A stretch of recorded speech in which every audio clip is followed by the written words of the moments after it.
Friday the 25th of April, 1986. A beautiful spring day for the 43,000 inhabitants of Pripyat in the Ukraine.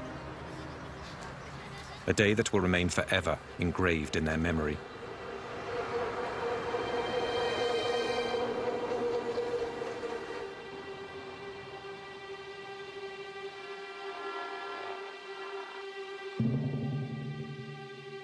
Three kilometers from the city, the Vladimir Ilyich Lenin nuclear power plant, where several thousand people go to work each day. Tonight, the 176 employees of Block 4 have been ordered to carry out a test on a self-fueling system of the reactor, something that could save energy. At 1:23 a.m., the security systems are deactivated and the experiment begins.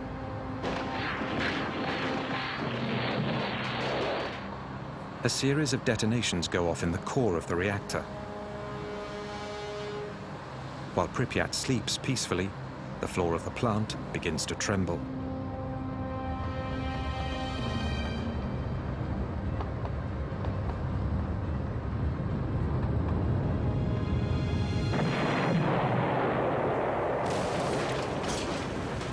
The 1,200-ton cover of the reactor suddenly blasts into the air.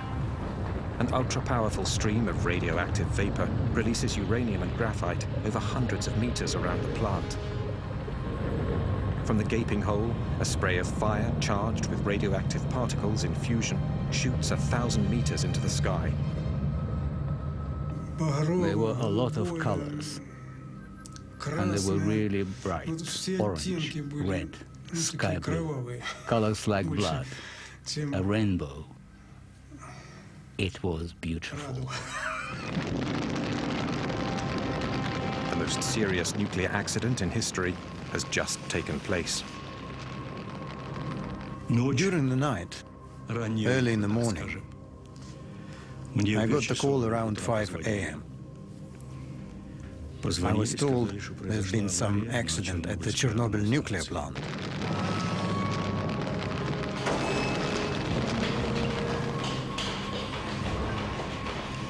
The first firemen on the scene battle the fire without the adequate protective gear. They pour tons of water on this strange fire, but nothing seems capable of putting it out. They are all exposed to lethal doses of radiation. 2 men die that night. 28 more will follow in the next few months. They are the first victims of Chernobyl. Nobody was prepared for such a crisis. For the next 7 months, 500,000 men will wage hand-to-hand combat with an invisible enemy. A ruthless battle that has gone unsung, which claimed thousands of unnamed and now almost forgotten heroes. Yet, it is thanks to these men that the worst was avoided. A second explosion, 10 times more powerful than Hiroshima, which would have wiped out half of Europe. This was kept secret for 20 years by the Soviets and the West alike. Many of these images have never been seen before. They were taken by journalists who were also exposed to nuclear contamination, some of whom later died. Those images tell the story of a hidden war, whose consequences continue 20 years later to worsen the toll of the disaster. This is the true story of the Battle of Chernobyl.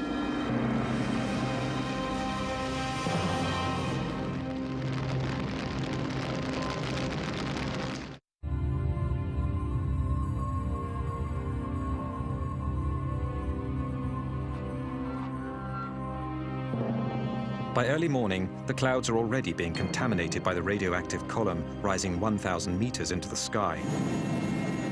Igor Kostin was a photographer with the news agency Novosti. When a friend and helicopter pilot phones him that morning to offer to fly him over Chernobyl, all Kostin knows is that something has happened at the plant during the night. He is the first journalist to witness the gaping hole. Держи это место! Держи! Держи! Где дым идет? Где дым? Когда мы подлетели к блоку, When we got close to Block 4 and circled around it, я не понимаю I had того no до idea конца of the опасности risk. всего того, что произошло. Я открыл иллюминатор. When we flew over the block, I opened the window of the helicopter I didn't realize then what a big mistake that was. The thin, translucent smoke he sees rising from the ruins is in fact highly radioactive. Costin is one of the few Chernobyl reporters on the scene in the early hours of the accident to have survived serious exposure to radiation. When I opened the window, I couldn't hear a thing. The ruins of the reactor were below me. I felt like I was floating in space, like in a tomb, a real dead silence. I couldn't even hear the helicopter anymore. Nothing. A black hole, a tomb and deathly silence.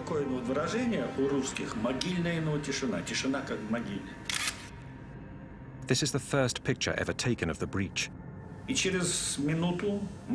All my equipment jumped after a minute.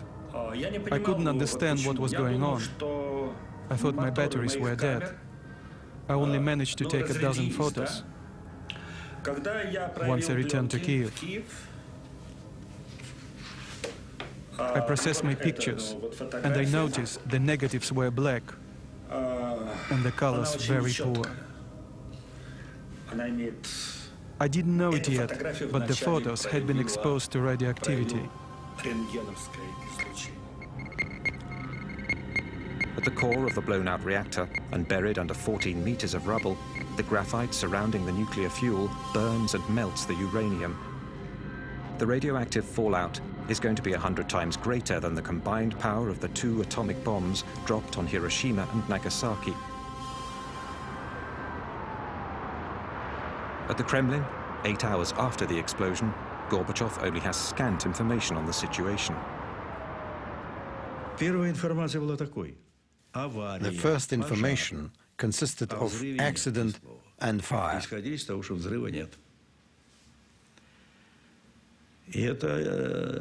Not a word about an explosion.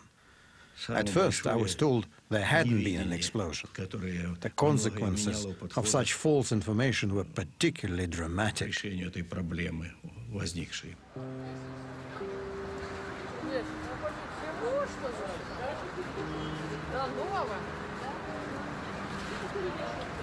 For Pripyat's 43,000 inhabitants, life goes on as usual. They know nothing of the disaster 3 kilometers away. The information we got was that everything was sound, including the reactor. When I asked the academician Alexandrov, he told me the reactor was absolutely safe. It could even be set up on a red square. It wouldn't be any different than a samovar, like putting a kettle on red square.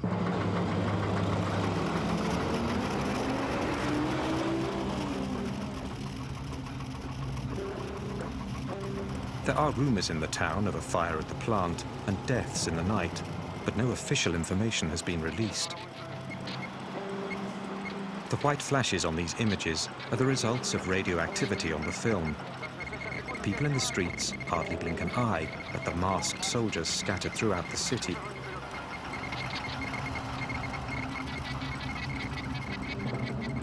Colonel Grebenyuk led the troops in charge of controlling the situation. There was a metallic taste in our mouth, an acidity. They say radiation has no taste. It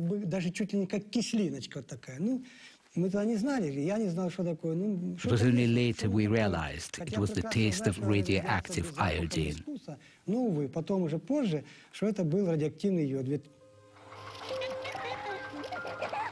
While children are still out playing in the squares, Colonel Grebenyuk's men spend the day taking the first readings of radioactivity in the city.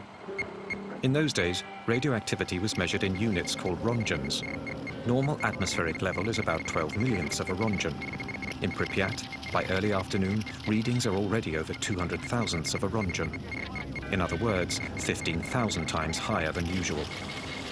By the evening, the level has shot up to 600,000 times above normal. Boulevard Lenin, 200. Boulevard Ukraina, 250 millirongens. And that night, 7 rongens. My subordinates were starting to wonder if the machines were working properly or was someone lying to us. We did not know that the reactor was still burning and radiation was still spreading. This map is sealed in plastic because it's still radioactive.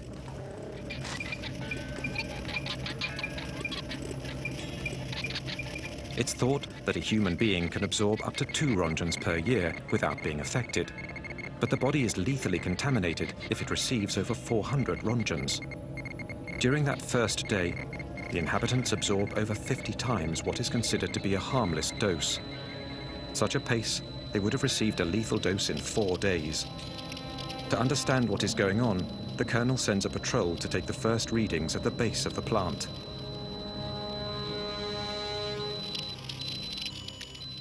Their first readings were recorded on this map, 2080 rongens. I was worried about my subordinates. How could I send them in there? At these astronomical levels, 15 minutes is all it takes for a human being to absorb a lethal dose of radiation. At the Nuclear Institute, the figures provoke a shock. Such a level of radioactivity has never been seen before. Gorbachev hurriedly creates a governmental commission made up of the country's top experts in nuclear energy. This is led by the academician Legasov, a nuclear physicist of international renown. He immediately leaves for Chernobyl at the head of a scientific delegation. We hoped they would be able to evaluate the situation quickly, but for the first couple of days, they weren't able to tell us anything. It was a dramatic situation. We'd be in session, waiting for information. We were demanding information, but they weren't able to tell us anything. 20 hours after the explosion, the level of radioactivity continues to climb. By now, windows and doors should be sealed and iodine tablets swallowed to counteract the effects of radioactivity. Yet no such orders have been given.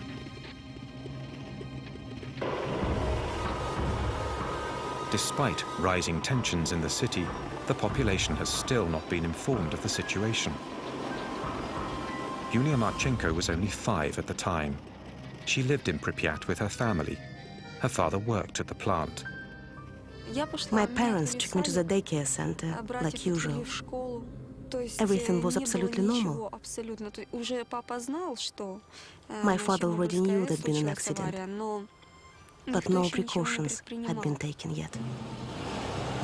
30 hours after the explosion, the first security measures are enforced. More than 1,000 buses have arrived. At 2 p.m., the army announces the city is to be completely evacuated. Я помню, что в садике нам давали таблетки. Это йодинистый калий. I remember the teachers at the kindergarten gave us iodine pills. Then parents came to pick up their kids. Everyone was running around, but they weren't panicking. Не было вот общей какой-то такой вот паники. We thought we were only going to be gone for 3 days.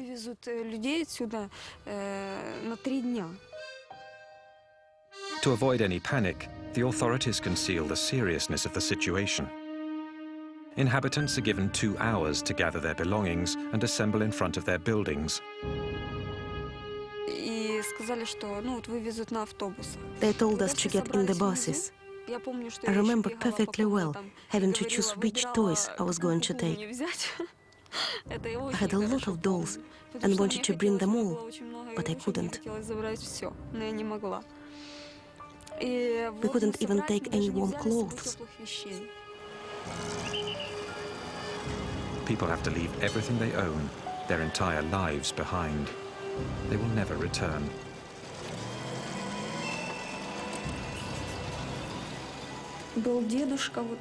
One old man didn't want to go. He stayed behind. They found his body a few weeks later.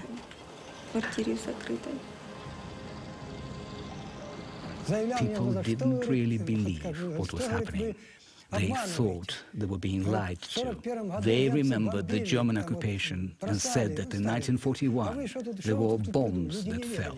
But now there was nothing. The elderly people didn't believe in an invisible enemy.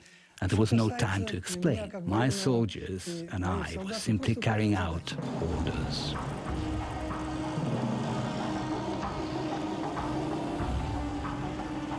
In 3.5 hours, 43,000 people are evacuated tearfully but peacefully.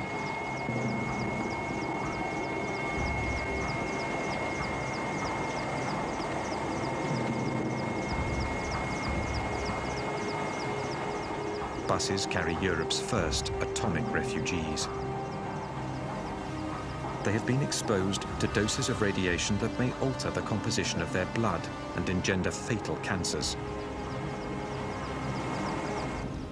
Ну, как я нахожу, что, по-моему, скоро его отмоют. Скоро люди здесь будут жить. Ну, еще что вам сказать? Город должен жить. Красивый город. Вот я сейчас смотрю напротив стадиона. Здесь должны дети играть. Ну, без риска, по-моему, нигде нельзя.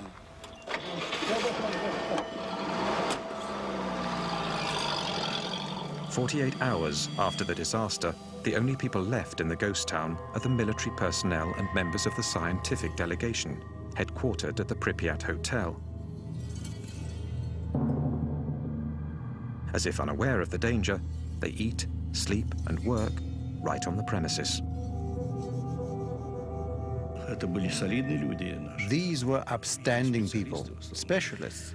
I couldn't believe they would do something irresponsible or suicidal. No, it meant they'd underestimated the situation. The old criteria were no good anymore. There have been nuclear accidents before, in our country as well as in the US, but that information had been kept secret. There'd never been an accident of this scope. They even thought the reactor would be back in service by May or June.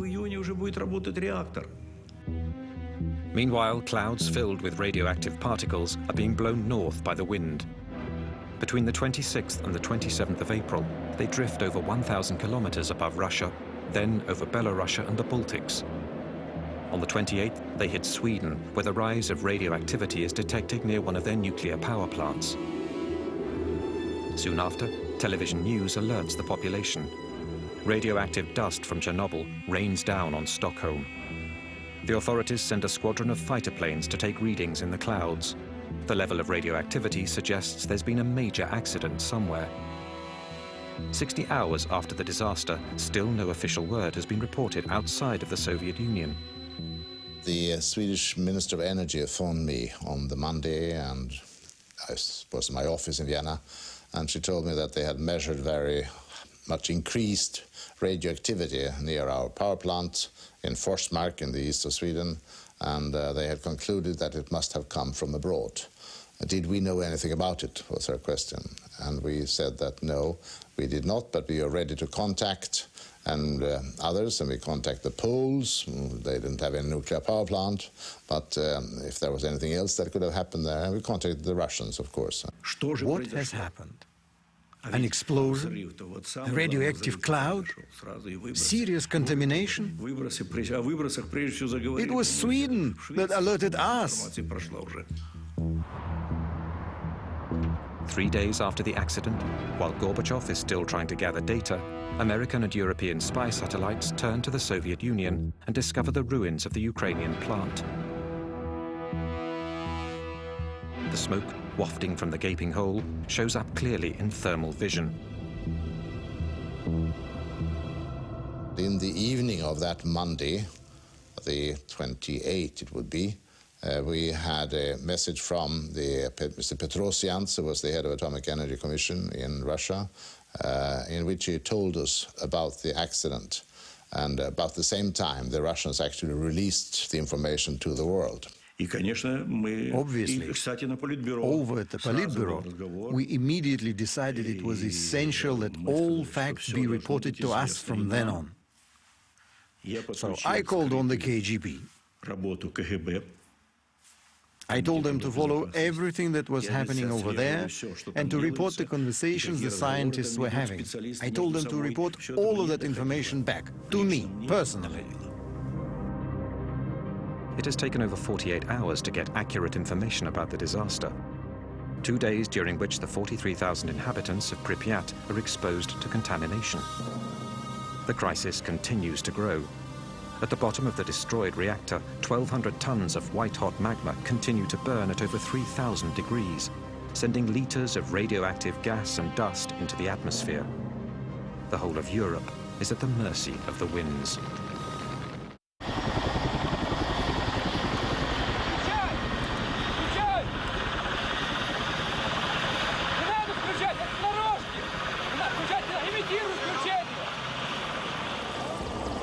On the third day of the crisis, General Antochkin and his fleet of 80 helicopters are sent from Moscow to fight the blaze and put the fire out.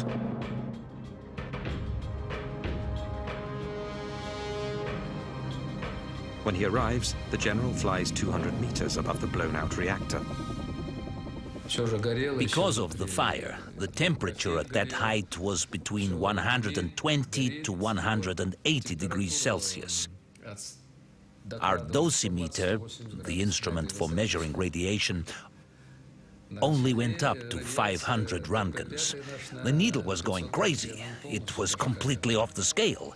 I think there were at least 1,000 Röntgens at a height of 200 meters. Even at that altitude, a half hour of exposure could be lethal. The strong current of radioactive hot air streaming up from the reactor makes it impossible to get closer. They will have to improvise some way of carrying out their mission.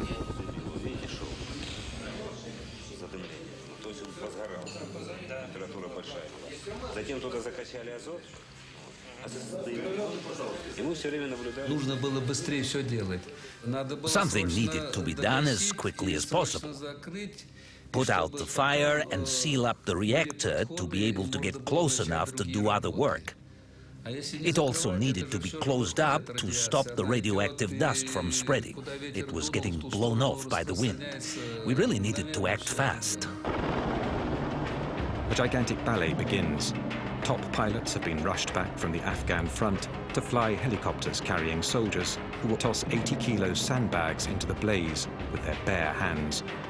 They hope to smother the fire by filling the reactor with tons of sand and boric acid, which neutralizes radiation. The first day, 110 sorties. The next, 300. The radiation level above the reactor is over 3,500 Röntgens, almost 9 times the lethal dose. Some of the pilots make up to 33 flights in a single day.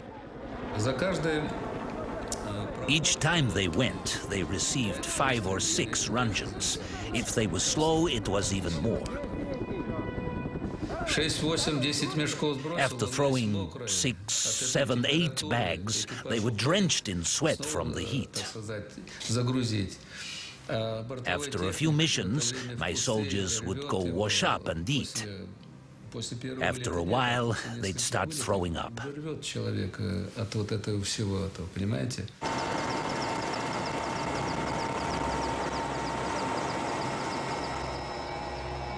Since the crisis began, radiation victims have been sent to Moscow's Hospital No. 6. It has the country's only service, which specializes in acute radiation sickness and illnesses linked to massive doses of radiation exposure.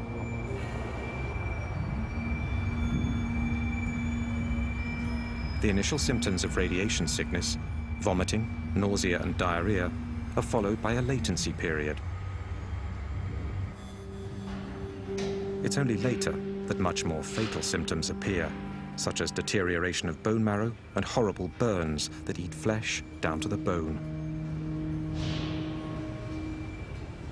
When they arrived at the clinic, it was very hard, psychologically speaking. They came straight from the airport. Almost all of them were young. They arrived during the latency period. They felt fine. They were all dressed alike, wearing the same pajamas. They were making jokes. But we already knew that a lot of them were going to die. 27 of them died quite quickly.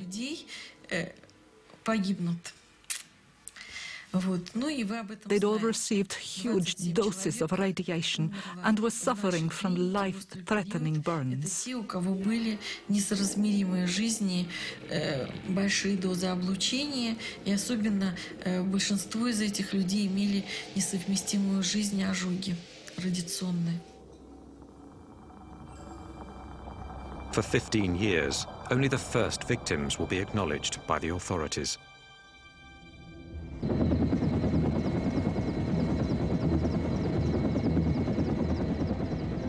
"30 kilometers east of the plant, the forest has been scorched by the radioactive blast from the explosion.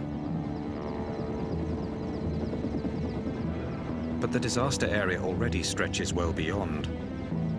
Since the explosion, radioactive particles carried by the clouds have been falling with the rain. A leopard spot pattern of contamination has affected the Ukraine as well as Belarus and Russia. On the 1st of May, the wind shifts, and areas of Kiev are also contaminated. As seen from this map, drawn up from the readings taken by Colonel Grebenyuk's men. The seriously contaminated areas appear in red, surrounded by areas where the radiation level was normal. But the population is still kept in the dark. There is only one report, a tiny article on the bottom of page 3 of the Pravda, playing down the accident and claiming the danger has passed. The roof was caving in, and there we were acting as if nothing was happening. By going ahead with the May Day festivities, it was like the country refused to acknowledge the situation. That was the second phase in the huge Chernobyl disaster. 6 days after the accident, despite radiation levels several thousand times higher than normal, authorities encourage people to participate in May Day celebrations, even in areas they know to be seriously contaminated. I watched the May Day 1986 festivities with my own eyes. I was there and I witnessed it, the parade of death. It was a parade of death. Those were terrible deaths.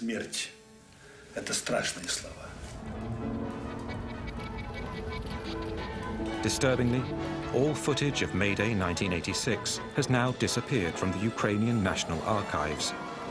All that remains are Igor Kostyn's photos. Sherbitsky, the first secretary of the Ukraine, also went to the festivities with his family and his grandchildren. It's true that, in theory, that seemed very important to us, to avoid any panic. But had we known how much radioactivity was already in the air? How many were contaminated during the festivities? Not a single study has yet been published. Cherbinsky, first secretary of the Ukrainian Communist Party, later committed suicide.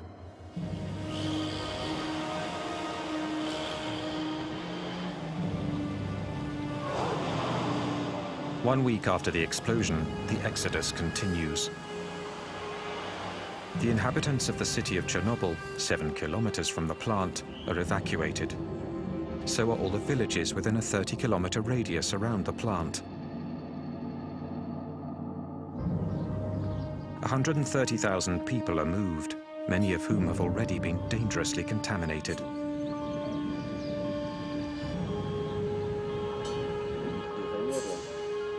A 300,000-hectare area straddling the Ukraine and Belarus is abruptly evacuated and isolated from the rest of the world.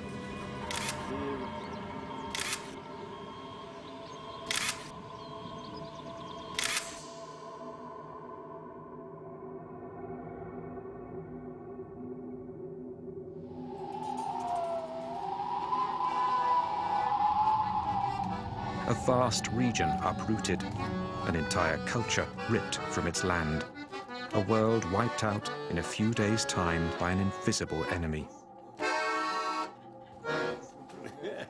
Это было хуже, но войны. It was worse than a war. Here you couldn't see the enemy. In a war, you see the cannons, the machine guns, the tanks. Here, you see nothing. The radiation is everywhere. It goes right through you. It gets into you, and you only start feeling the effects later, sometimes years later. It's terrifying. Meanwhile, the radioactive cloud continues to drift over Europe. It floats over Bavaria and northern Italy. Radioactive cesium-137 and iodine-131 rain down on the south of France and Corsica. Crops and pastures are seriously contaminated. While French authorities deny its presence, the cloud reaches Great Britain and spreads into Greece.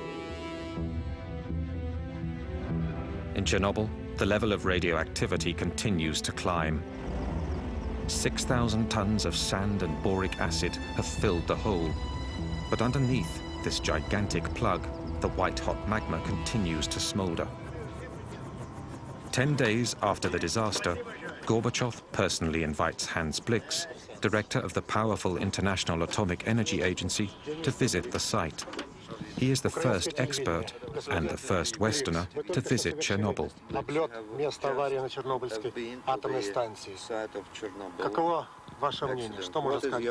What can you say on this occasion? Well, we have seen the site from the air. And we have seen that a little smoke is still coming up from the damaged plant. There was a good deal of talk about the risk of a second explosion, and I remember that when we were in Moscow, actually, we had a friend, a relative of one of my experts, phoned him and said, well, you know, we hear rumors that a second reactor might also explode.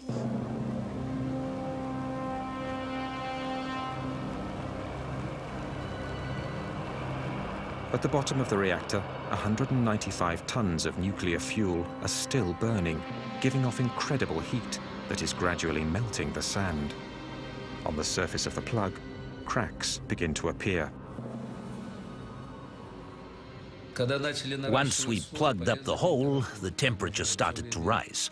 We were afraid because it could have caused another explosion. It was terrifying. Scientists came to take readings. They were very worried. They were afraid the critical temperature would be reached and it would set off a second explosion. That would have been a terrible tragedy. The cement slab below the reactor core is heating up and in danger of cracking. The magma is threatening to seep through. The water the firemen poured during the first hours of the disaster has pooled below the slab. If the radioactive magma makes contact with the water, it could set off a second explosion even more devastating than the first. The country's top experts are called into action. Vasily Nestorenko was one of them. At the time, he was working on improving the Soviet Union's intercontinental nuclear missiles. If the heat managed to crack the cement slab, only 1,400 kilograms of uranium and graphite mixture would have needed to hit the water to set off a new explosion. The ensuing chain reaction could set off an explosion comparable to a gigantic atomic bomb. Our experts studied the possibility and concluded that the explosion would have had a force of 3 to 5 megatons. Minsk, which is 320 kilometers from Chernobyl, would have been razed and Europe rendered uninhabitable. We had to stop the process. If it continued, it would have been an enormous disaster. An enormous nuclear disaster.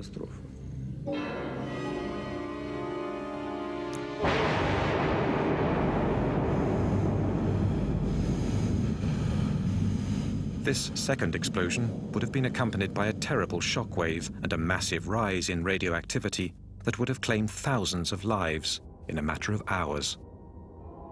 Thank God it didn't happen. There were trains with over 1,000 cars in Minsk, Gomel and Kiev, ready to evacuate the population. The situation is critical. In Moscow, the State Commission decrees 2 emergency measures. First, send in a battalion of firemen to drain the water from under the reactor. They will later be declared national heroes, but will suffer from radiation sickness the rest of their lives. Second, seal the breach more effectively to bring the temperature down once and for all. In 2 days, General Antochkin's men will drop 2,400 tons of lead into the reactor. When we started dumping lead in, the temperature went down right away. It absorbed well and sealed the hole as it melted, so there was less radiation. But some of this lead melts when it hits the blaze and vaporizes into the atmosphere. 20 years later, traces of it can be found in the sick children of Chernobyl. It's highly criticized today, but given the situation, there was no better solution. And all the people, military or civilians, officers or not, worked selflessly. I participated in this first stage, and I can tell you, it had to be done. It was heroism. During this operation, 600 pilots are fatally contaminated with radiation. All of them will die. But their efforts only buy a few days. Although it has been covered over, the fire still isn't out. Flying over in helicopters isn't solving the problem. They need to get closer, go down into the breach. But how? With the imminent threat of a second explosion still looming, the makeshift measures continue. The blueprints of the plant reveal that the active zone can be approached through the cable and pipe tunnels built out of thick cement. A delegation of technicians from the Kirchhoff Institute venture into the labyrinth. It's tough going. Parts of the tunnels have collapsed in the explosion.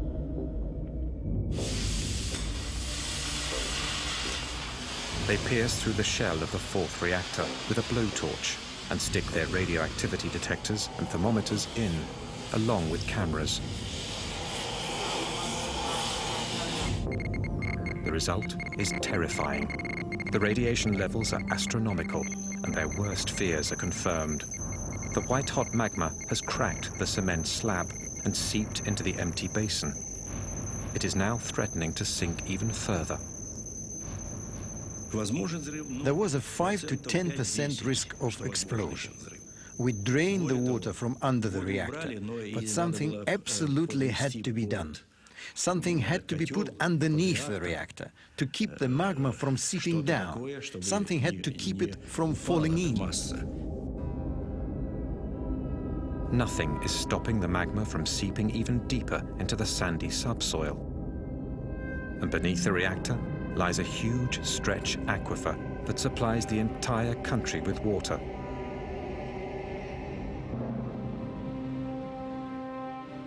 What worried us the most was that the entire mass would sink down and reach the groundwater, which then would pollute the rivers Pripyat, then Dnieper, Kiev, the Black Sea. We absolutely needed to come up with a solution. A new operation is considered, but it will entail the loss of more lives. On the 12th of May, 1986, 17 days after the initial explosion, the miners of Tula, 1,000 kilometers from Chernobyl, receive a visit from the Kremlin, from the Deputy Minister of the Mining Industry. The minister spoke to us about the accident at Chernobyl. He said they needed miners from our region, the Moscow basin. He gave us 24 hours to gather our belongings. The next day, we were bused from that very square to the airport in Moscow. On the 13th of May, our comrades were already at work at Chernobyl.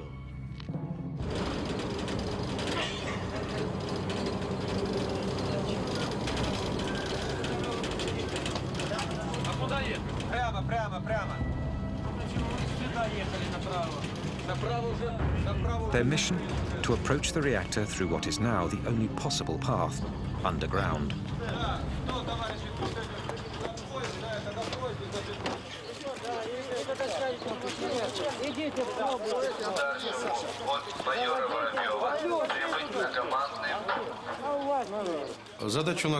Our mission was this: dig a 150-meter tunnel from the third block to the fourth, a tunnel 30 meters long. Then dig a room 30 meters long and 30 meters wide to hold a refrigeration device for cooling down the reactor.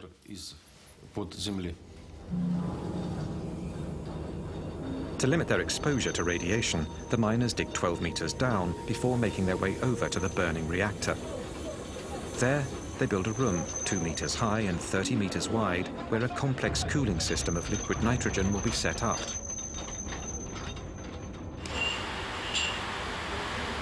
Тебе говорили, что нужен вентиляционный рукав. Ты меня слышишь?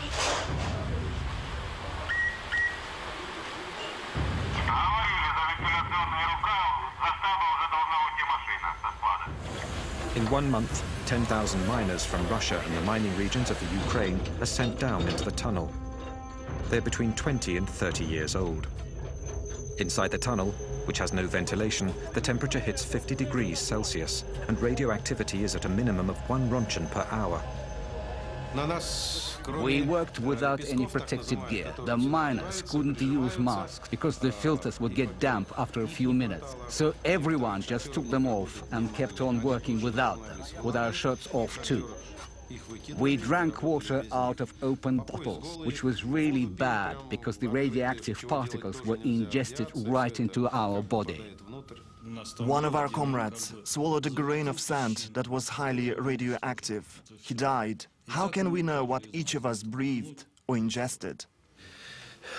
The hardest thing was the lack of oxygen and the incredible heat. It was hot, hot, hot.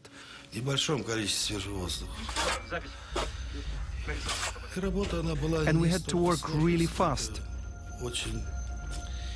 at a crazy pace, faster and faster. That was the hardest.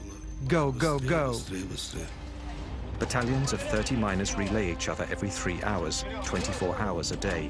In 1 month and 4 days, they dig a 150-meter tunnel, a job that in a mine would have normally taken 3 months. The most dangerous places were not underground. There wasn't as much radiation below the reactor.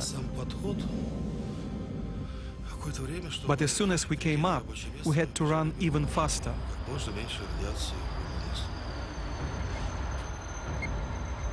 Radioactivity at the mouth of the tunnel is 300 times higher. Not a single miner is spared from exposure.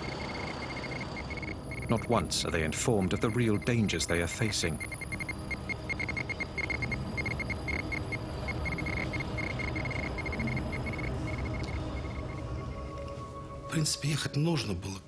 Someone had to go and do it. Us or someone else. We did our duty. Should we have done it? It's too late to judge. I don't regret anything.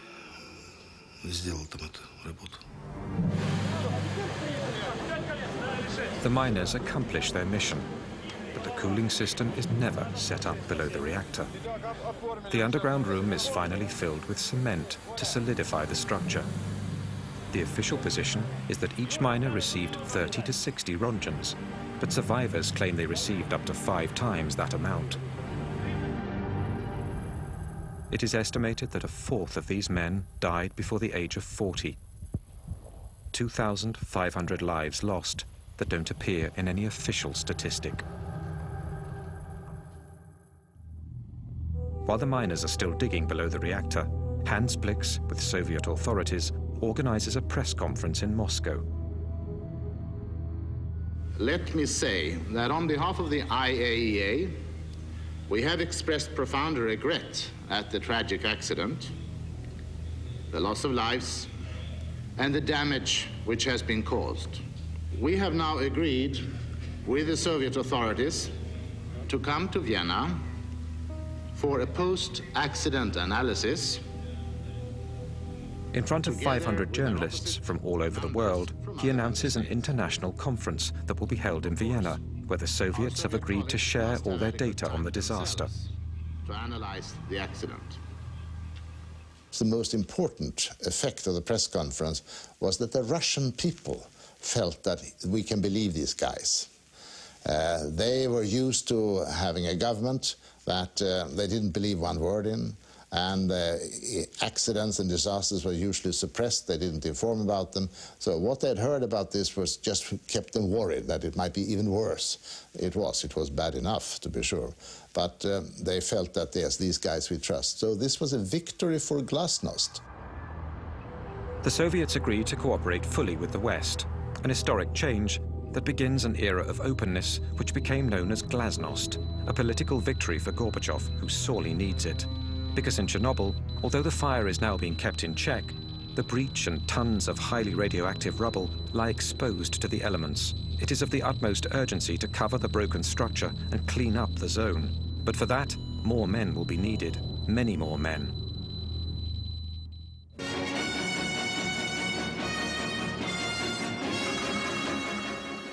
Добрый вечер, товарищи. 18 days after the disaster, Gorbachev finally addresses the Soviet people. Авария на Чернобыльской атомной электростанции. Она больно затронула советских людей, взволновала международную общественность.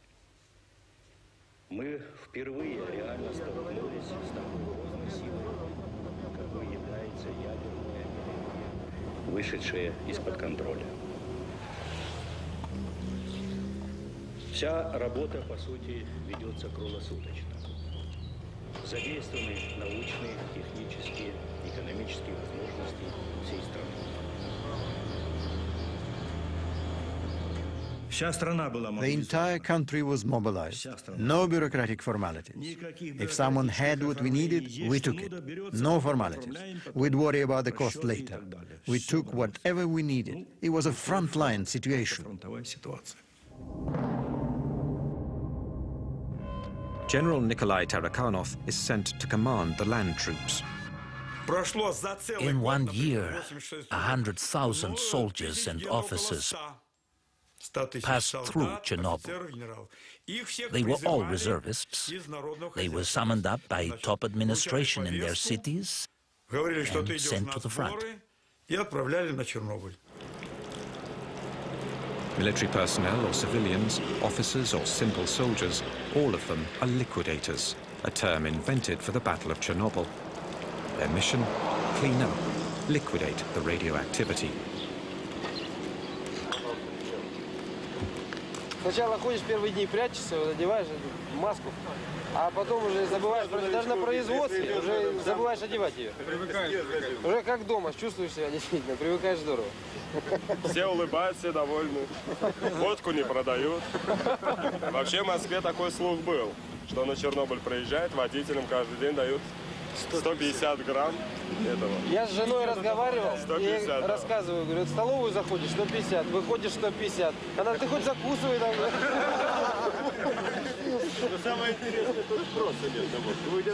Igor Kostin was one of 5 war reporters authorized by the Kremlin to cover the battle.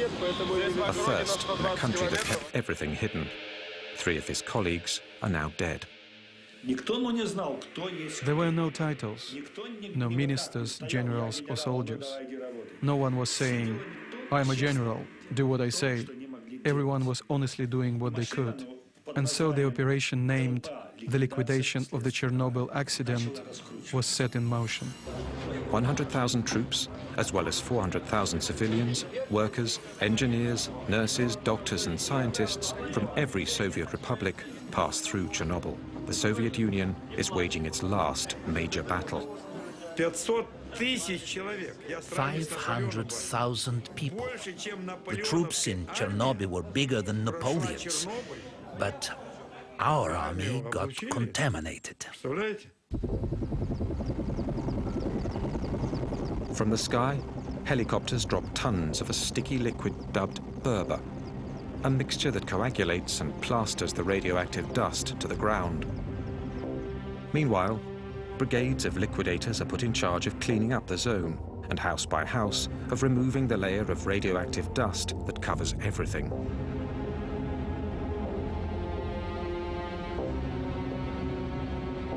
Создавались специальные бригады охотников.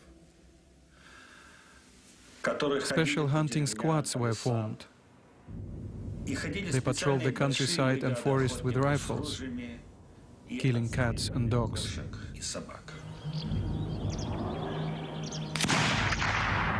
All the animals have to be killed because when they wander through the highly contaminated zones, their fur soaked up the radioactivity. They could contaminate the liquidators.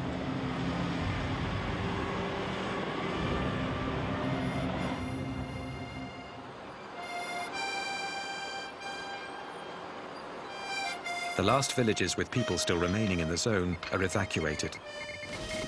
The houses are knocked down one by one and buried. At night, the trucks, the machines and the men are covered in radioactive dust.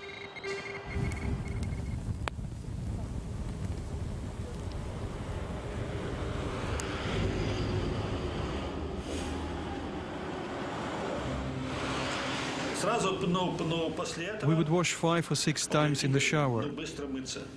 We helped each other.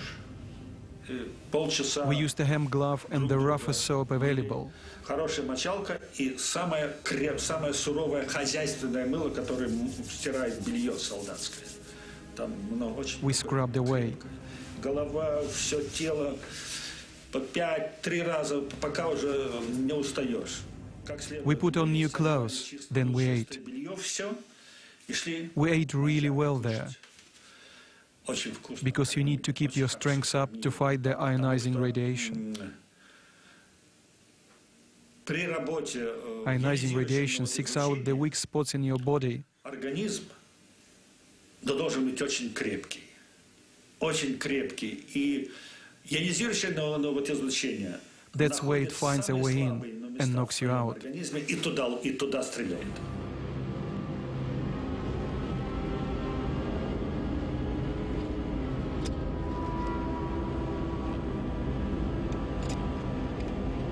Around the plant, a colossal operation is set in motion.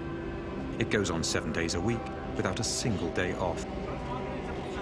300,000 cubic meters of contaminated earth are bulldozed into huge ditches and covered over with cement.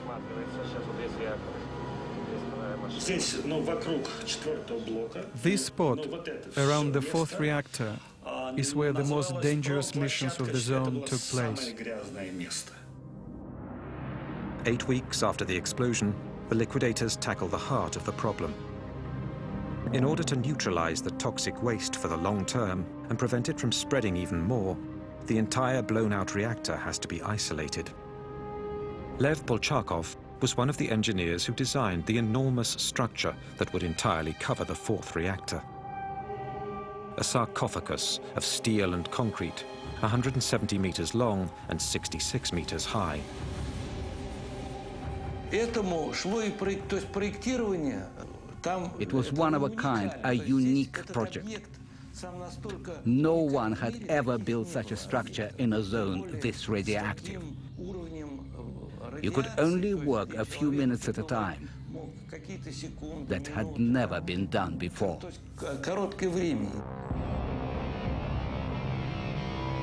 It is an enormous challenge. How do you build a monumental structure in a place where humans can work for only a few minutes, or even just seconds at a time? This utterly new situation will require more improvisation from the liquidators and put more lives at risk.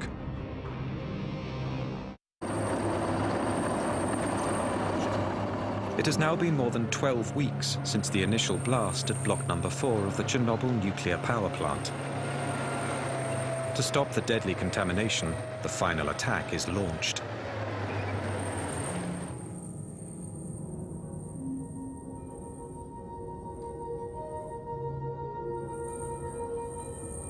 Radioactivity in this sector is so high that only remote-controlled machines can be sent in. But people will have to get the machines into position.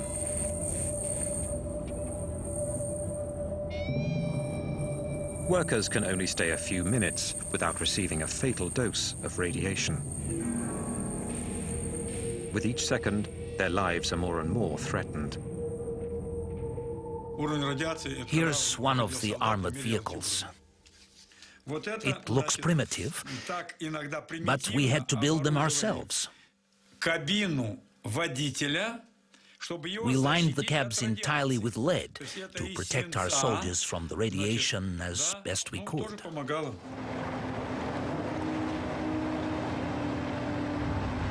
Each metallic piece of the structure is prefabricated, sometimes hundreds of kilometers away, then brought one by one onto the site for assembly. An extraordinary jigsaw puzzle. Beams 150 tons and 70 meters long. Buttresses 45 meters high. That's the Dimac 4000.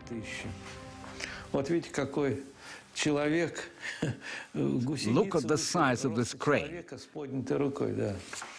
We couldn't work very long on the side, and there was no room for error. The slightest miscalculation, and it would have been impossible to fit it all together.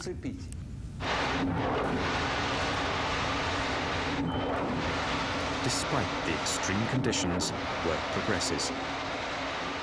100,000 cubic meters of cement are used to make the structure. But the discovery of a new problem forces the work to a halt. The roof of the plant is covered in highly contaminated pieces of graphite.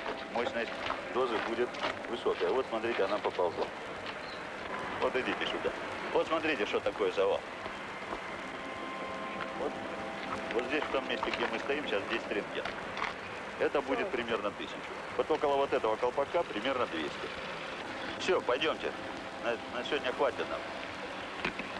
Выходим, пойдемте. И ты тоже выходи оттуда. These pieces of graphite enveloped uranium rods. They've been blown from the reactor during the explosion. One single piece gives off enough radioactivity to kill a man in less than 1 hour. They absolutely have to be gotten rid of before construction continues.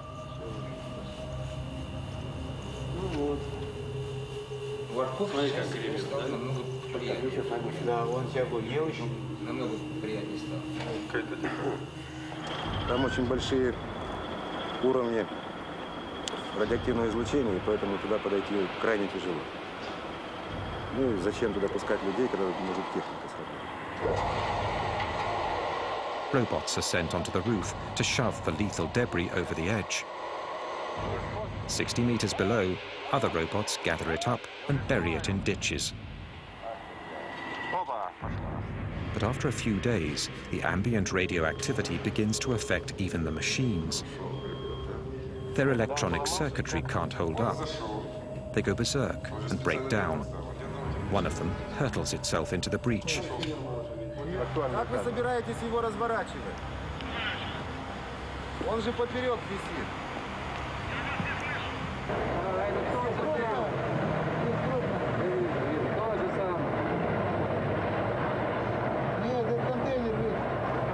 On the roof, robotic machines are no longer an option. Men will have to replace them. Russian soldiers nicknamed bio-robots for the occasion. This battalion of young reservists is preparing to go up onto the roof of the third reactor for the first time. They're between 20 and 30 years old, all of them reservists called to the front for the most dangerous and deadly battle of Chernobyl.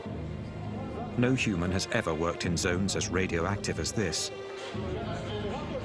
General Nikolai Tarakhanov is in command of the operation and personally oversees every detail, down to the hand-sewn lead suits that every soldier is forced to make the night before the attack.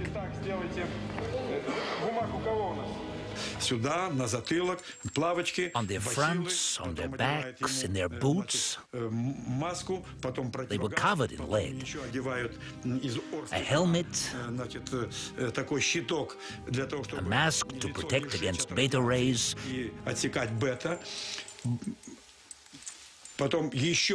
and a special apron. Double layers of protection on the hands. The whole uniform weighed 26 to 30 kilos.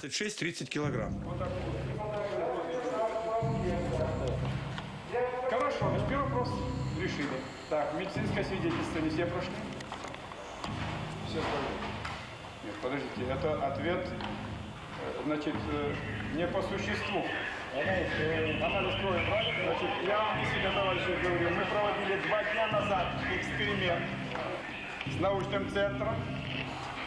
Офицеры ходили туда вместе со мной. Понятно? Значит, страшного, конечно, ничего там нет. Это ясно. Сегодня состоялось решение и правительственных. Они тоже идут туда же? Obviously, some people didn't want to go, but they had to. They were reservists. They had to go. For me, there was no question. I had to go do my duty. Who was going to do it for me? Who was going to clean up this disaster and stop the spread of radioactivity all over the world? Somebody had to do it. 2.5 weeks of hell. But hell only lasted 2 to 3 minutes for each soldier, or sometimes even just 40 seconds when the level was too high. We were careful to calculate out the time to save as many lives as possible.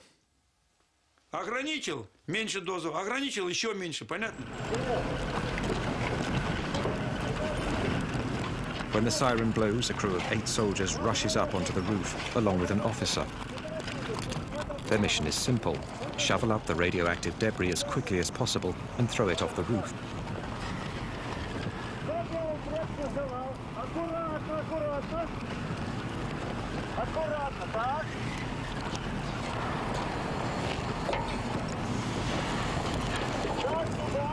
According to General Tarakhanov's calculations, the level of radioactivity, estimated to be 7,000 rongens per hour, only allows the bio-robots 45 seconds on the roof, only enough time for a couple of shovelfuls.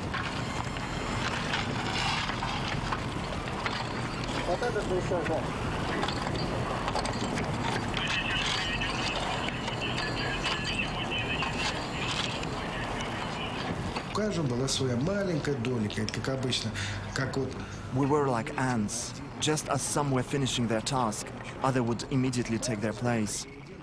Everyone did their job, no matter how small it was.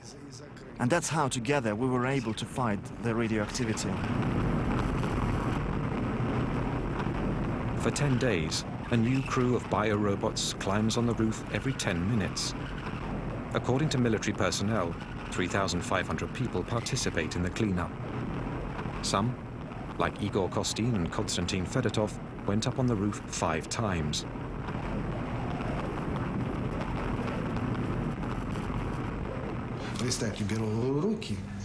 We picked up pieces that were 1,500 rongens. After a day of work, our hands would ache, and we could not make a fist.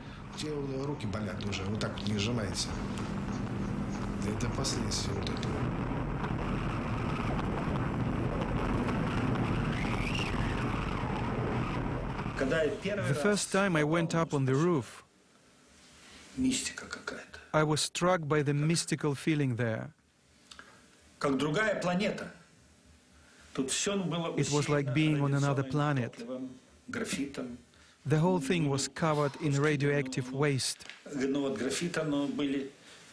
My hands were shaking. I didn't know what world I was in, and I started snapping photos.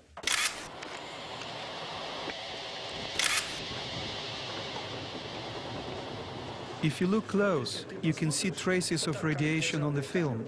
I was holding the camera like this, and it was coming up from the ground, like that.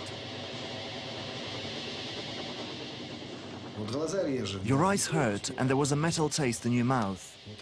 Those are the two things you felt. And once you felt that, you knew you had gotten more than your dose. You couldn't feel your teeth up there. Your mouth was full of this lead taste.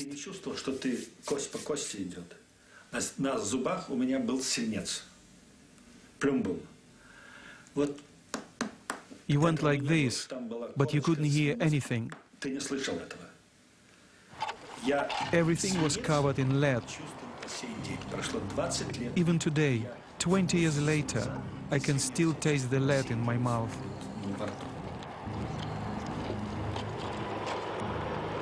Thousands of them will discover that this peculiar taste means an invisible enemy is attacking. As the biorobots are sacrificing their lives on the roof of the plant, the cleanup continues throughout the 30-kilometer zone, 24 hours a day, rain or shine.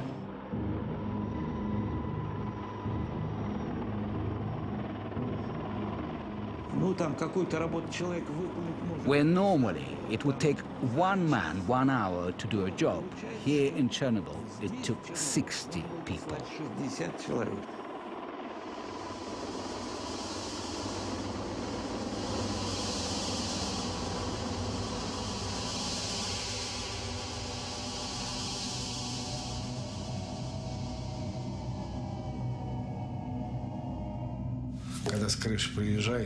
When we came down off the roof, it felt like our blood had been sucked dry by vampires. We were drained. We could not move. Some people would have nosebleeds. The firemen were right there. If someone's nose started bleeding, they got sent to the hospital. If we collapsed, we got sent home. But we wanted to hold out.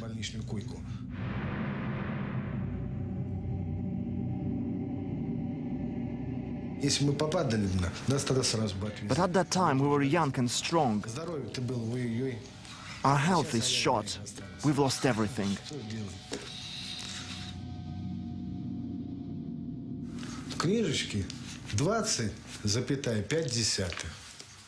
They wrote in my record that we got 20.5 Rongens.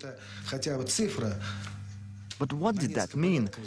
That number was several times lower than the actual dose.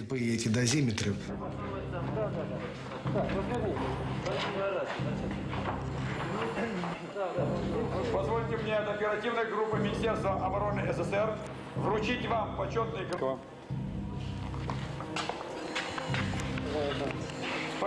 As a reward, each soldier receives a liquidator certificate from the army and a 100-ruble bonus, the equivalent today of about $100 US.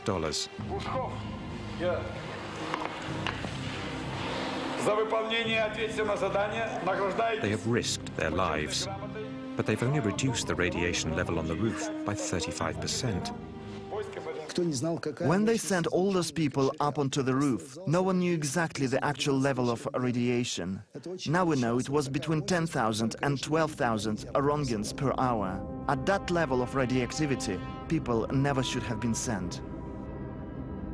7 months after the explosion, the zone has been cleaned up and the sarcophagus completed. 500,000 people, military and civilians, have participated in the operation. I told the Commission that for having confronted such levels of radioactivity, having cleaned up all that graphite and having accomplished such heroic tasks, our soldiers needed something symbolic, like putting up our flag.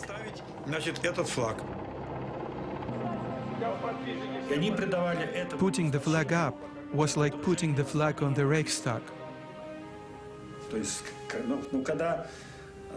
when the Red Army conquered fascism. For them, the flag was a symbol of their triumph over radioactivity.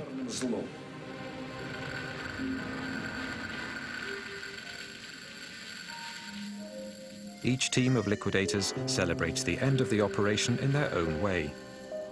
Bocharov and his men etch their names onto the final metal piece to go up on top of the sarcophagus.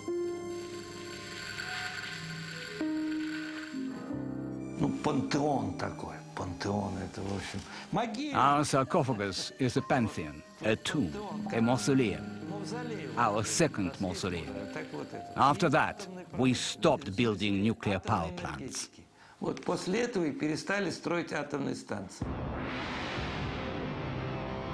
A bitter victory.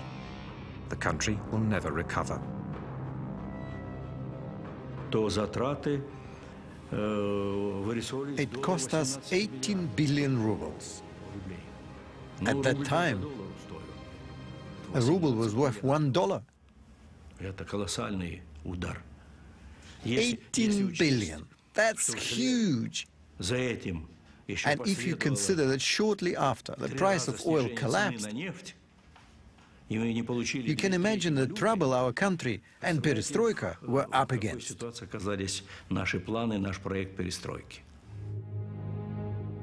The first snow has started to stick on Chernobyl. For the authorities, this proves the sarcophagus is airtight, at least for 30 years, or so they predict. The liquidators have gone home. Reactors 1, 2, and 3 are back up and running. The first battle of Chernobyl has ended in a victory that heralded the end of the USSR. But for many, it also marks the beginning of a war that 20 years later still hasn't ended. 20 years later, Pripyat is still a ghost town. Accompanied by Igor Kostin, Yulia wanted to see the apartment where she lived with her family up until the fateful day of their evacuation. Contrary to what they've been told, not a single inhabitant was ever able to come back to live in the deserted buildings.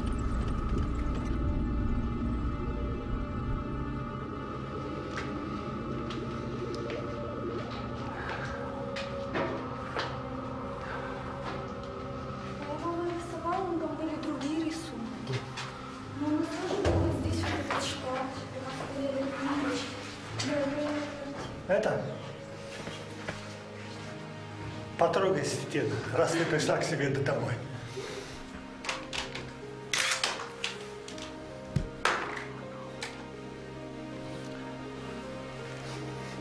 For Igor Kostin as well, the visit stirs up painful memories.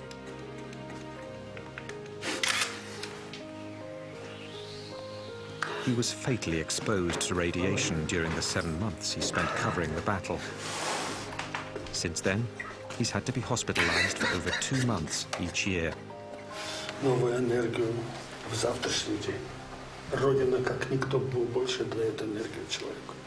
Это твоя родина, твоя земля сейчас впитала всю мощность, что только мы можем дать отсюда.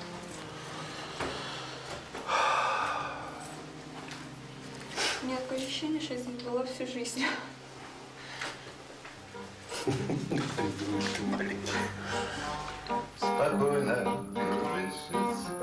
For the hundreds of thousands of atomic refugees, as for the hundreds of thousands of veterans from the Battle of Chernobyl, the fight against their invisible enemy hasn't let up.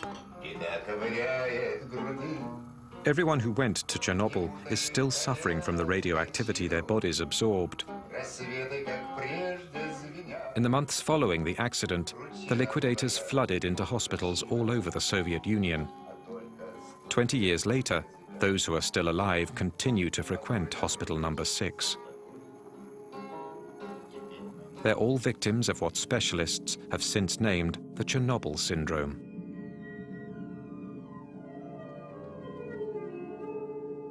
We've all got a bunch of symptoms: heart, stomach, liver, kidneys, nervous system. Our whole bodies were radically upset by the metabolic changes caused by radiation and chemical exposure. When the liquidators went back home, they were exhausted, incapable of going back to normal life. 20 years later, many of those who survived are disabled and unable to work. And the authorities appear to be ignoring their plight by cutting down their welfare money.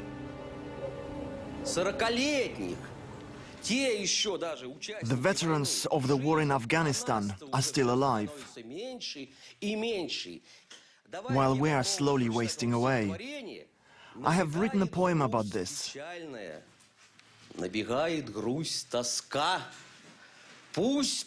Sadness fills me, nostalgia and anguish.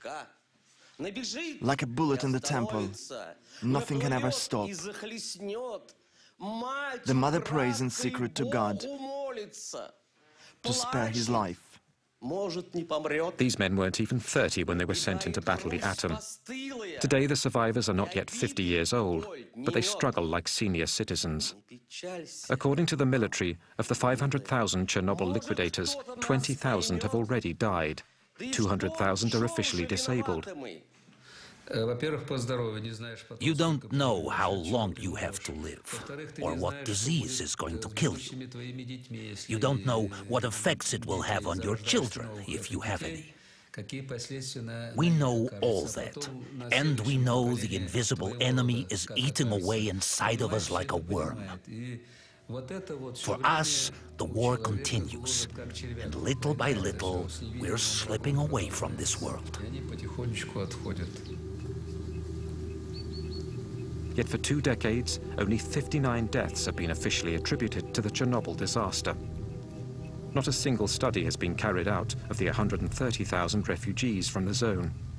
Not a single statistic on the state of the 500,000 liquidators. No figures on the population that continues to live around Chernobyl and in the contaminated areas.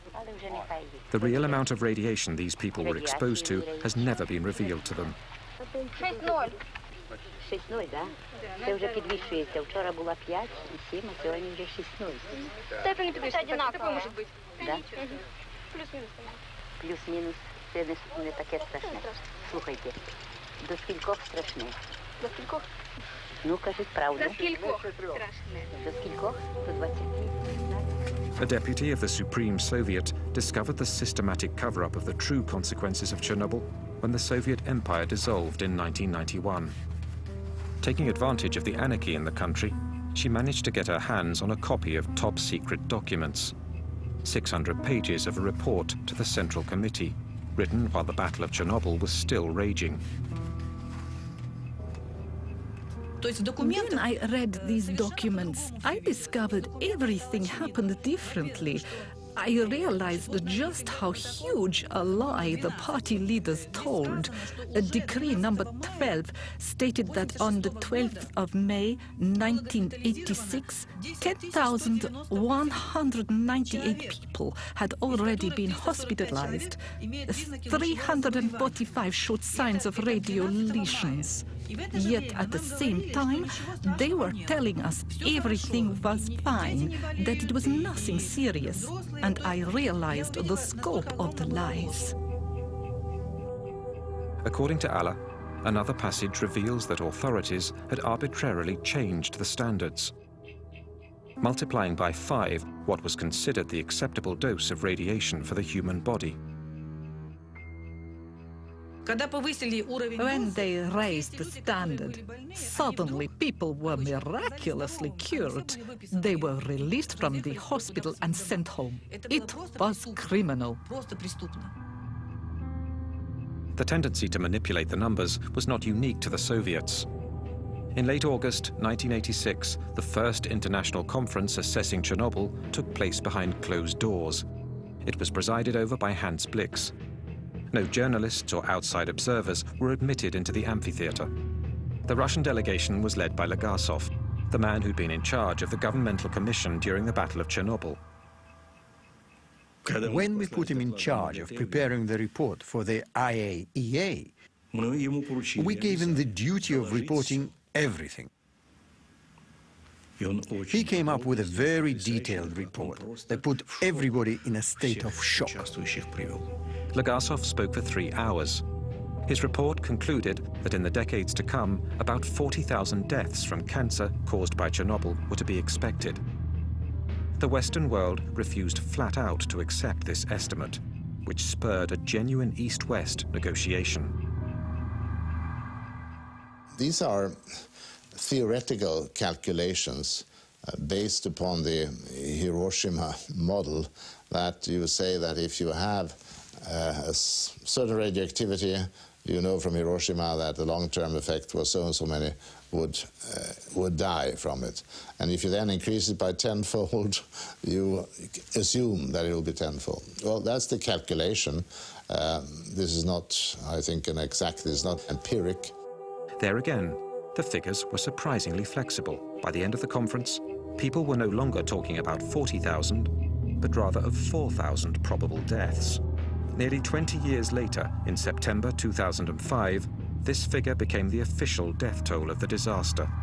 The staunchest opponents to the Soviets' policy of transparency were the French, who went as far as to deny that the radioactive cloud passed over their country. Est-ce qu'on a constaté quelque chose au-dessus de la France? Non, parce que les vents ne vont pas dans cette direction-là. Les vents tournent dans le sens inverse des aiguilles d'une montre. Il n'y a pas lieu du tout de s'inquiéter. C'est sans aucun danger pour la santé publique. 20 years later, in France, and especially in Corsica, cases of thyroid cancer of the same nature and severity as those around Chernobyl are being reported. The most dangerous element that came out of the Chernobyl reactor wasn't cesium or plutonium, but lies. The lie of 86, that's what I call it. A lie that was propagated like the radioactivity throughout the whole country and the entire world. On the 27th of April 1988, the second anniversary of the disaster, Legasov, who'd worked so hard to unveil the entire truth, decided to put an end to his life.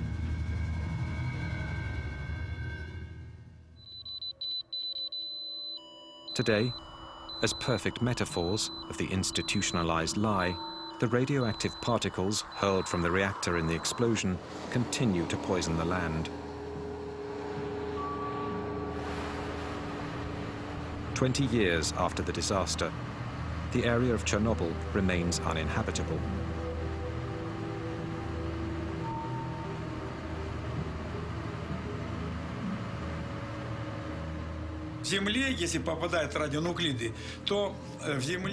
In 5 years, the radionuclides sink 5 centimeters into the contaminated soil. So, 20 years later, they're 20 centimeters under the ground. They continue to contaminate all the plants. To clean it up, we'd need to remove 20 centimeters of soil and seal it underground in burial sites. And that's too big of a job to do. It's impossible.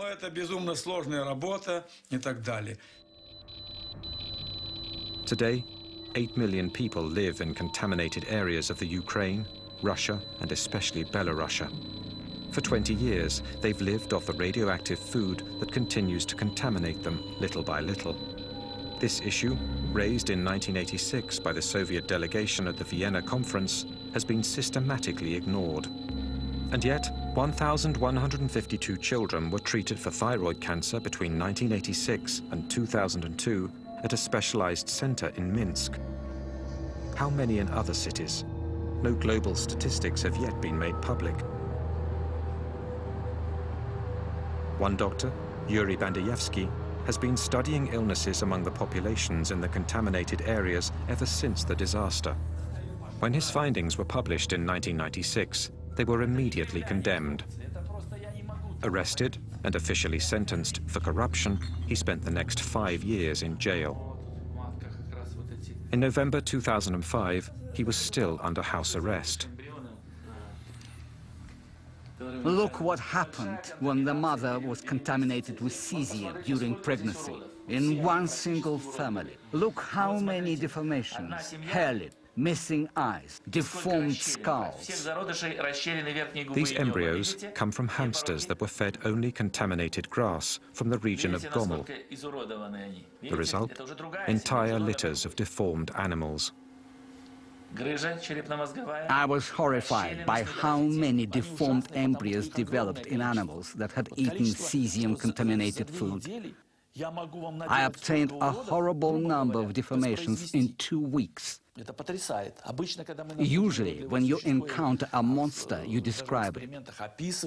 You're certainly familiar with Peter the Great's Kunstkamera Museum in St. Petersburg. Quite frankly, I myself could create as many monsters as I wanted.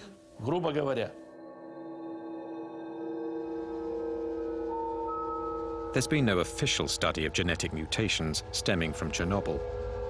Yet despite the thousands of miscarriages and abortions that took place following the disaster, there seems to be hundreds of children who suffer the effects of radiation. The deformations we see among these children are similar to those of Bandayevsky's hamsters. In Belarusia, 300,000 children are currently suffering the consequences of contamination. NGOs like the International Green Cross, founded by Gorbachev after he was sidelined from the government in 1991, have opened treatment and support centers for victims of Chernobyl. They also organize therapeutic camps, aiming to teach the new generations in contaminated areas how to live with radioactivity. Like here, testing the contamination of their food. How many years is this going to go on? 800 years? 800 years. Until the second Jesus Christ is born. Until his return? Yes. Chernobyl played an important role for us all. And of course, we must keep searching and not skimp on means. We must strengthen international cooperation and create international scientific centers to find new sources of energy which are safer. That's the essential issue. I wouldn't wish for anyone, not my friends or my enemies, to experience such a tragedy. No one deserves to live through what we did in Chernobyl. We're all human beings, and no one deserves that.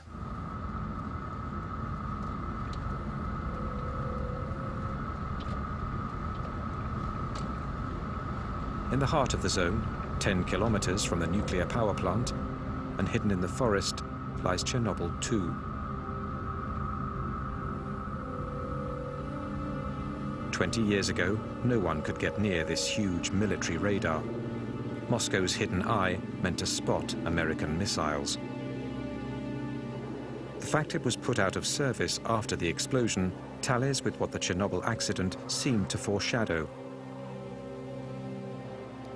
Using weapons is a terrible thing, and nuclear weapons are even worse. Chernobyl was an accident involving one single reactor, a limited accident, whose consequences are still with us. We've had 2 bombs, Hiroshima and Nagasaki. There again, the consequences are still being felt today. Chernobyl showed us the true nature of nuclear energy in human hands. We'd calculated that our most powerful missile, the SS-18, was as powerful as 100 Chernobyls. The SS-18 was the warhead the Americans feared the most. And we had 2,700 of them. And these were the missiles we'd intended for the Americans. 2,700. Imagine the destruction. Mr. Gorbachev was probably right in saying that Chernobyl was a big illustration of radioactivity let loose. And in this sense, suggested to people more vividly that we ought to do away with the nuclear weapons. A year and a half after Chernobyl, Gorbachev retired all nuclear warheads with a range of 500 to 5,000 kilometers. 10 years later, the Total Nuclear Test Ban Treaty was ratified by the entire world, with the exception of India. Chernobyl marked the beginning of disarmament for the world's greatest nuclear rivals. Chernobyl convinced everyone. Soviets and Americans alike realized once and for all the magnitude of the atomic volcanoes our countries were sitting upon. Not just our 2 countries, but the entire world. The entire world.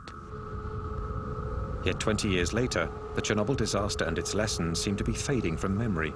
Meanwhile, beneath the aging sarcophagus of reactor number 4, the poison remains deadly. Since 2001, the 3 Chernobyl reactors have been shut down once and for all. But 20 years after the explosion, a dosimeter flies off the chart at the base of the sarcophagus. High levels of radioactivity, 100 times above normal, are still contaminating the plant's surroundings. The structure has been weakened by rain and erosion. Since its construction, 3,000 liquidators have been watching over it, trying to ward off damage. We built the sarcophagus to last 30 years, thinking that 30 years after the explosion, we could build a new sarcophagus without people having to run because of high radiation levels. 20 years have gone by and nothing's been done yet, and it's urgent that it gets replaced. But the Ukraine doesn't have any more money. Neither do we. A new sarcophagus is underway, but its construction is already 10 years behind schedule. It is a structure 108 meters high, meant entirely to cover the first sarcophagus. It will cost $1 billion. An international fund led by Hans Blix has been set up. We still have not put the new sarcophagus on it. It will be ready in a couple of years' time. When that is done, well, then they can, in due course, later on remove the masses of spent fuel or of melted fuel which is there.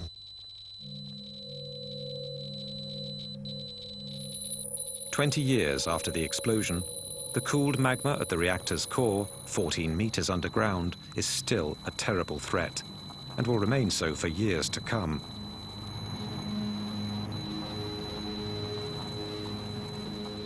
I pray God the sarcophagus never collapses. That would be the worst thing that could happen, because inside there are 100 kilograms of plutonium. 1 microgram is a lethal dose for a human being. That means there is enough plutonium to poison 100 million people. The half-life of plutonium, in other words, the time it takes for half of the plutonium to disappear, is 245,000 years. This is something we could thus consider eternal. There are areas where there will never be life again. Despite this terrible warning, the nuclear disarmament sparked by Chernobyl is clearly coming into question today.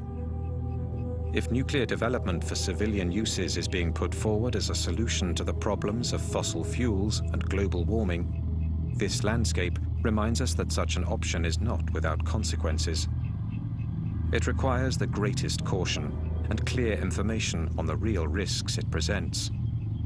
Chernobyl also reminds us that if we must live with radioactivity and its unavoidable dangers, we also need to spare future generations from any risk of nuclear apocalypse.